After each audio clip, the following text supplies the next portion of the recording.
اعوذ باللہ من الشیطان الرجیم بسم اللہ الرحمن الرحیم عزیز طلباء و طالبات السلام علیکم۔ آج درجہ 12ویں کے لیے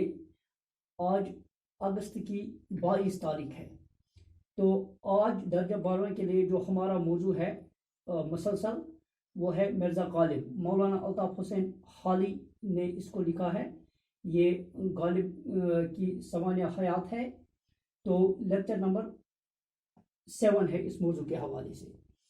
تو میں پڑھتا ہوں، آپ دھیان رکھنا۔ ایک روز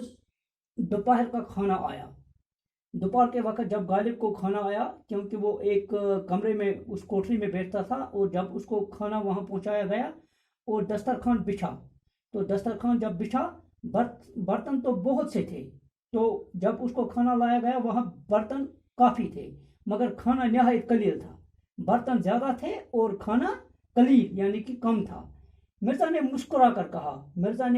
کر کیا کہا، اگر برتنوں کی کثرت پر خیال کیجیے، اگر میں برتنوں کی کثرت یعنی کہ برتنوں کی بہتات یا برتنوں کی تعداد کو دیکھوں، اس پر جب میں سوچتا ہوں تو میرا دسترخوان یزید کا دسترخوان معلوم ہوتا ہے۔ تو مجھے لگتا ہے کہ میرا دسترخوان یزید کا دسترخوان ہے، یعنی کہ برتنوں کی کثرت کو دیکھ کر، برتن زیادہ ہونے کو اس نے کہا ہے کہ میرا دسترخوان یزید کا دسترخوان معلوم ہوتا ہے۔ یزید ایک بادشاہ تھا جس کے پاس کافی دن دولت تھی، تو جس طرح اس کے پاس دن دولت کی کثرت تھی تو اسی طرح برتنوں کی کثرت تھی، اسی لیے اس نے کہا کہ میرا دسترخوان یزید کا دسترخوان معلوم ہوتا ہے، کیونکہ یزید کا دسترخوان جب بچھتا تھا تو اس پر برتنوں کی انبار ہوتی تھی اور اس کے پاس کافی دن دولت تھی۔ اور جو کھانے کی مقدار کو دیکھے تو بایزید کا، ایک تو یزید دوسرا بایزید، اور جب میں دیکھتا ہوں کہ کھانے کی مقدار کتنی ہے، کھانا تو بہت قلیل ہے، کم ہے، تو جب میں کھانے کو دیکھتا ہوں تو میرا دسترخوان بایزید کا دسترخوان معلوم ہوتا ہے۔ بایزید ایک بزرگ تھا، ایک خدا دوست انسان تھا، کیونکہ جو خدا دوست انسان ہوتے ہیں وہ کھانا بھی کم کھاتے ہیں اور وہ کفات شاری کرتے ہیں۔ جو دیندار ہوتا ہے، جو خدا دوست انسان ہوتا ہے، جو روحانی بزرگ ہوتا ہے، تو ان کو دنیاوی چیزوں کی طرف وہ بہت کم راغب ہوتے ہیں، یعنی کہ وہ ان کو دنیاوی چیزوں کی طرف کم رغبت ہوتی ہے اور وہ قناعت شاری کرتے ہیں، وہ ہر ایک چیز میں قناعت شاری کو پسند کرتے ہیں، وہ درمیان روی اختیار کرتے ہیں۔ تو کہتا ہے کہ اور جو خدا دوست لوگ ہوتے ہیں تو وہ مطلب کھانے پینے کے لحاظ سے بھی وہ ایک درمیانی راہ اختیار کرتے ہیں۔ تو کہتا ہے کہ جب میں کھانے کی مقدار کو دیکھتا ہوں تو میرا دسترخوان بایزید کا دسترخوان معلوم ہوتا ہے۔ بایزید ایک خدا دوست بزرگ تھے، تو لہذا جن کو دنیا کی طرف کم رغبت ہوتی ہے، تو اس لیے میرا دسترخوان کھانے کی مقدار کو دیکھ کر میرا دسترخوان بایزید کا دسترخوان معلوم ہوتا ہے، اور برتنوں کی کثرت کو دیکھ کر یزید کا دسترخوان معلوم ہوتا ہے،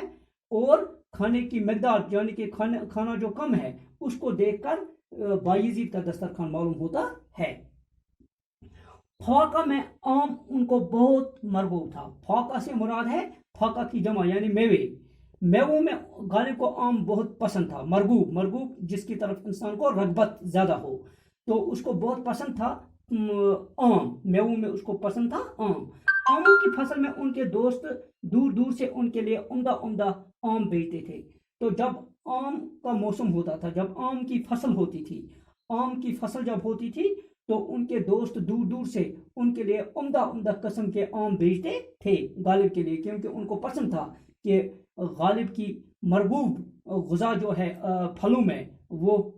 آم ہے، لہذا وہ دور دور سے عمدہ قسم کے آم بیچتے تھے غالب کے لیے، اور وہ خود اپنے بعض دوستوں سے تقاضا کر کے آم منگواتے تھے۔ وہ اپنے کچھ دوستوں کو تقاضا بھی کرتے کہ آپ میرے لیے آم بھجوائیے، وہ آم مانگتا تھا ان سے اور وہ بھیج دیتے۔ ان کے فارسی مکتوبات میں، جو ان کی فارسی مکتوبات ہے، خطوط ہے،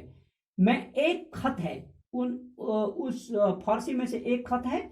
ایک خط ہے جو غالباً کلکتے کے قیام کے زمانے میں انہوں نے امام باڑہ ہوگلی بندرگاہ کے متولی صاحب کو آموں کی طلب میں لکھا کہ جب وہ کلکتہ میں رہتے تھے تو اس زمانے میں انہوں نے جو وہاں اس ہوگلی بندرگاہ کے جو متولی تھے امام باڑہ میں، تو ان کو آم کی طلب، آم کی چاہت میں ان کو کیا لکھا، اس میں لکھتے ہیں، کیا لکھتے ہیں، لگتی شکم بندہ ام، کھانے پینے کے لحاظ سے میں بہت لالچی شخص ہوں، کھانے پینے کے لحاظ سے میں بہت لالچی شخص ہوں، وہ قدرے ناتما اور اوپر سے کچھ کمزور بھی ہوں۔ ایک تو میں کھانے پینے کے لحاظ سے کچھ لالچی ہوں، وہ قدرے ناتما،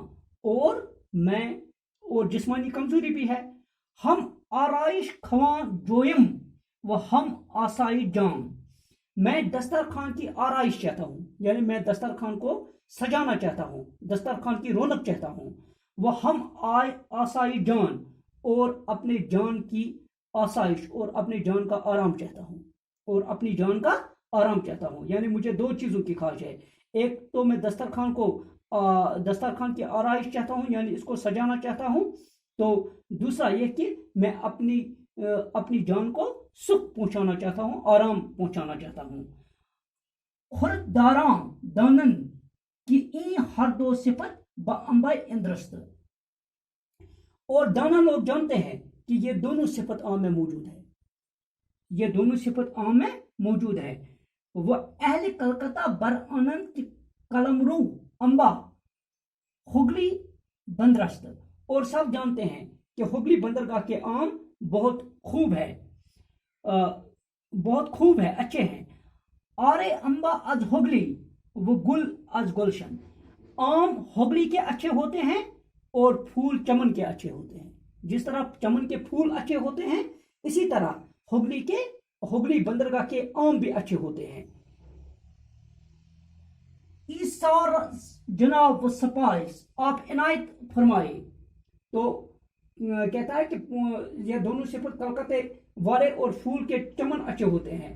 جناب عنایت فرمائے، یعنی کہ آپ مجھے آم بھیجے اور میں شکریہ ادا کروں، اور میں آپ کا شکریہ ادا کروں، یعنی آپ مجھ پر عنایت فرمائے، آپ مجھے آم بھیجے اور میں اس عنایت کے لیے شکریہ ادا کروں، جو آپ مجھے عنایت فرمائیں گے یہ آم، اس کے لیے میں آپ کا شکریہ ادا کروں۔ میرا یہ شوق ہے کہ آم کے موسم میں 2-3 بار اپنے دل کو تسلی دینے کے خاطر آم کی اس نعمت کا مزہ لوں، اپنے دل کو مطمئن کرنے کے لیے، اپنے دل کو سکھ پہنچانے کے لیے، اپنے دل کو آرام پہنچانے کے لیے میں اس نعمت کا، آم کی نعمت کا میں مزہ لینا چاہتا ہوں۔ تو ایسار از جانب سپائس ازمن شوق مائی سگالد کی تا پایانی موسم دوسائی بار بخا تر ولی نعمت خواہم گزشت و عزمی نالد کی خاشا بدیں مائے برخوداری خورسند نخوا ہم گشت۔ ایک روز مرحوم بہادر شاہ آموں کے موسم میں چند مصائبوں کے ساتھ، جن میں مرزا بھی تھے، باغ حیات بخش یا مہتاب باغ میں ٹہل رہے تھے۔ ایک دن ان کا دوست اپنے کچھ ساتھیوں کے ساتھ باغ میں ٹہل رہا تھا، جس کا نام تھا اس باغ کا نام تھا حیات بخش۔ مرحوم بہادر شاہ چونکہ یہ غالب اس کا درباری شاعر بھی رہا ہے، بہادر شاہ ایک بادشاہ تھا، بہت ہی کمال کا بادشاہ تھا، تو بہادر شاہ آم کے موسم میں اپنے چند ساتھیوں کے ساتھ وہ باغ، جس باغ کا نام حیات بخش تھا یا مہتاب باغ جس کا نام تھا، وہ اس میں ٹہل رہے تھے اپنے ساتھیوں کے ساتھ، اس میں تھوڑا گھومتے تھے، سیر کرتے تھے۔ آم کے پیڑ رنگ برنگے آموں سے لد رہے تھے، تو آم کے پیڑ رنگ برنگے آموں سے لدے تھے، یعنی کہ بڑے پڑے تھے، ٹہنیاں جھکی تھی آموں کی فصل سے۔ یہاں کا آم بادشاہ یا سلاطین یا بیگمات کے سوا کسی اور کو میسر نہ آ سکتا تھا۔ یہ ایک خاص باغ تھا جس کا آم صرف بادشاہ یا باقی جو سلاطین بادشاہ تھے یا ان کی جو بیگمات تھی، ان کی بیویاں، انہی کو یہ آم میسر ہوتا تھا، یعنی کہ ان کے بغیر اس آم کا مزہ کوئی نہیں چکھ سکتا تھا یا کوئی نہیں کھا سکتا تھا۔ مرزا بار بار آموں کی طرف غور سے دیکھتے تھے، مرزا بار بار آموں کی طرف غور سے دیکھتے تھے، ان آموں کی طرف دیکھتے تھے للچائی ہوئی نظر سے۔ بادشاہ نے پوچھا، بہادر شاہ ظفر نے پوچھا، مرزا اس قدر غور سے کیا دیکھتے ہو؟ ارے مرزا آپ اس قدر غور سے کیا دیکھتے ہو؟ مرزا نے ہاتھ باندھ کر عرض کیا، اس نے اپنے ہاتھ باندھے اور عرض کیا، کیا عرض کیا؟ پیر و مرشد، یہ جو کسی بزرگ نے کہا ہے، ارے جو کسی بزرگ نے کہا ہے، میرے پیر و مرشد جو کسی بزرگ نے کہا ہے، کیا کہا ہے؟ برسر ہر دانہ بنو شست ایاں کئیں فلاں ابن فلاں فلاں، یعنی کہ میں نے سنا ہے کسی بزرگ سے کہ دانے دانے پہ لکھا ہوتا ہے کھانے والے کا نام، کہ میں یہ دیکھ رہا تھا کہ کسی دانے پہ میرا نام تو نہیں ہے، اور میرے باپ دادا کا نام تو کسی دانے پہ نہیں لکھا ہے، تو میں یہی تلاش کر رہا تھا کہ میں ان دانوں کو دیکھ رہا تھا کہ کسی پہ غالب کا نام اور اس کے باپ دادا کا نام تو مت لکھا ہے، اس کو دیکھتا ہوں کہ کسی دانے پر میرا اور میرے باپ دادا کا نام بھی لکھا ہے، میں یہی دیکھ رہا تھا کہ کسی دانے پہ اگر دانے دانے پہ لکھا ہوتا ہے کھانے والے کا نام اور جو فلاں کا بیٹا ہے، تو میں یہ دیکھ رہا تھا کہ غالب کا نام کسی دانے پہ تو مت ہے، یا اس کے آبا و اجداد یا باپ دادا کا نام کسی آم پہ تو مت لکھا ہے کسی دانے پہ۔ بادشاہ مسکرائے، بادشاہ کو اس کی یہ بات پسند آئی اور وہ مسکرائے، اور اسی وقت اور اسی روز اسی دن ایک بہنگی ایک لکڑی، بہنگی وہ لکڑی جس کے دونوں طرف رسیاں ہیں جن پر بوجھ لاد کر کندھے پر اٹھا کر لے جاتے ہیں، یعنی کہ لکڑی کو رسی سے باندھا جاتا ہے اور اس پر بوجھ لادا جاتا ہے جس کو بہنگی بولتے ہیں، عمدہ آموں کی مرزا کو بھجوائی، اس نے کچھ عمدہ آم اسے اور بہنگی پر رکھے اور مرزا غالب کو روانہ کیے، باقی وسلام۔